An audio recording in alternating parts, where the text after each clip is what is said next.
Israel Abanikanda, he's somebody the Jets seem to really prioritise finding a running back at some point this offseason. Rich, you're a Jets fan. Speak to me about Izzy. Yeah, it felt like the Jets have really prioritised running back, as you said. There was talks of they could have traded up to go and get Jahmyr Gibbs in the first round. They've been rumoured around Dalvin Cook all off season, but it feels like now those rumours seem to be put to bed, and Abanikanda is the option that they're going to roll with.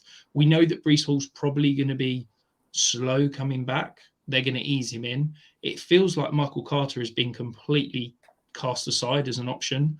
Zonovan Knight flashed amazingly in his first two games, but then petered off towards the back end of the year. And they've drafted this guy. Yes, he was a day 3 pick, but he is lightning fast. He fits perfectly in the Jets' outside run scheme. And it's like the same points you made about Condre Miller. He's going to have a role from day one for the Jets.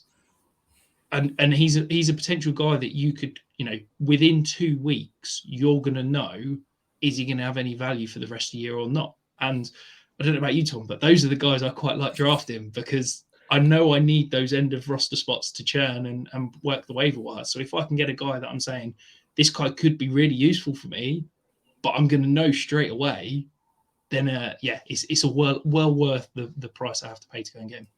100%. I mean, being able to determine which roster spots you've got, which are valuable, is a huge part of redraft. I think, you'll get to week one and so much changes between when you draft your team and when the first run of waivers come. And it can get very easy to be like, oh, I feel glued to these players. I drafted them for a reason. But yeah, Abanikanda, there's a very high chance that after week one, we know exactly what his role is and we can project it.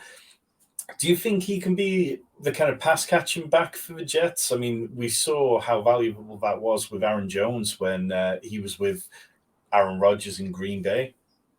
I don't think he'll be the pass catching back because I think you look at Breece Hall, he had over 20% targets per route run last year. Like Breece Hall is an elite receiving back. I think if you're taking him off the field in those passing situations, you're doing yourself a disservice. But that doesn't mean that there couldn't be a complement to Breece Hall. I think the Jets are very mindful of the fact they're not thinking of this as a 17-game season. I think they're thinking of this as a hopefully 20, 21-game season, and they've got ambitions of making a deep playoff run. Well, they're going to want Breece Hall healthy, fit, raring to go for that playoff run. So they're probably going to spell him. Could Abanikanda, be a 30, 40% opportunity share guy throughout the season whilst they're trying to manage the load of Breece Hall? Absolutely. And I think that's well within his range of outcomes.